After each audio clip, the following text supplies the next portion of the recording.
Um, Before we get into the red flags, let me just check a couple of yours. Jen, if they are the same faith, yeah, right. The Lord says, "Let's not be unequally yoked." That can cause problems, right? Um, and it can go green and red because of what's important, right? Um, can admit when wrong, Lisa. That's a huge one. That's a huge one as well. If you can't admit when you're wrong, then you're always going to have your defenses up, and the first act of war is defense, right? And so you're always going to be fighting, always. Somebody that can't admit that they're wrong, that's a big red flag. But that is a big. We're talking about green flags. See, I jumped right to red. That's a great, yeah, green flag when they can admit that, right, and lower those defenses and be vulnerable. Boy, that allows for some great moments in relationships when we can do that. Awesome. Okay, their next one is biggest red flag, and we'll just spend a moment on this. There's so many, right? Biggest red flag when it comes to dating. I thought a lot about this one, and I think what what came out to me, biggest red flag, I would say, is insecurity for me. There's lots of reasons for that.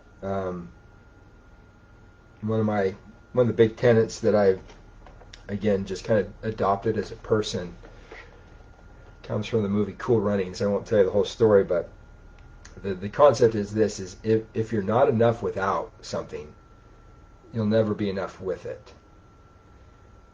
And so, in order for a person to be enough in a relationship, they have to be enough without the relationship, which means they have to be enough themselves. Like, I cannot rely on another person to fill me up. If that's the case, then I'm reaching for something outside of myself, and I'm most likely trying to use them to fix some kind of internal insecurity in me, and that never works. Nothing outside of us can fix. There's no external security that can fix an internal insecurity, if that makes sense. I've seen that over and over again, and just about every relationship issue, other than boundary issues, has come back to issues with being insecure. And I mean, that's why you can see people like, I haven't even followed this story, but was it Adam Levine, Maroon 5, right? Supposedly cheating on I don't even know if he was married, his girlfriend, somebody.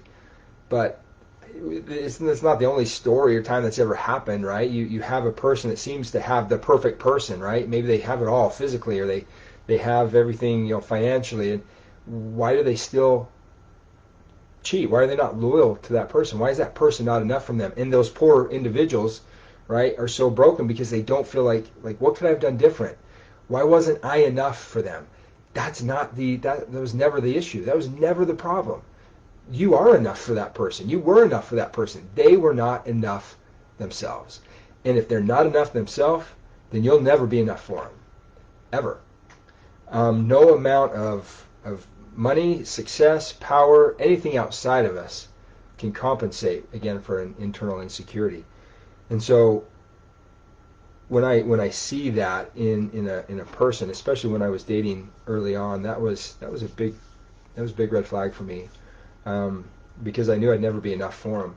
And I kind of learned that the hard way myself when I went through a very difficult breakup. I was shown through that breakup that I wasn't enough. Like, I had come to rely on that person to make me feel whole and to make me feel complete. And that's why it hurt so much. That was why there's so much pain. Like, I get, like, when we go through a breakup, it hurts, and it should, right? But it shouldn't destroy us. It shouldn't, like, completely obliterate us to the point where I don't have anything to live for anymore because this person is gone. That was never meant to be that way. And so when I went through that particular thing, which I was completely just blindsided and broken, as I worked through that, I started to see that I clearly had that experience brought up some very deep insecurities that I needed to look at and that I needed to address. And nowadays, I'm grateful for that experience, although it was horrible. Um, I saw some things in myself that needed to be addressed, and I need to learn how to be enough without that person. And I've been doing that, over these years, and it's brought me to a place where I just feel so much peace about myself, and my worth is not tied any longer to a person or to a thing or to anything outside myself. I'm really working on developing that internally. And that's a process, right? It's not something that we come to overnight like that. I think we all need to be patient with ourselves. I still have insecurities. I know you have insecurities, but there's a level of insecurity that we just want to watch out for. Whenever you see insecurity that's manifested through extreme control, manipulation, jealousy, as much as you want to, have somebody just completely be jealous of you, there's insecurity deep embedded in that. Or also just the opposite. Somebody that always just gives in or that's overly submissive. Those kinds of things are typically outward signs of a deep-seated insecurity that needs to be addressed. And it's going to be very, very hard for them to love you in the right way if they don't love themselves in the right way.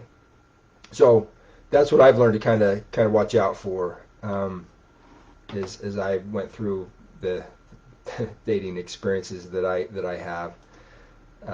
Curious to see what your guys' biggest red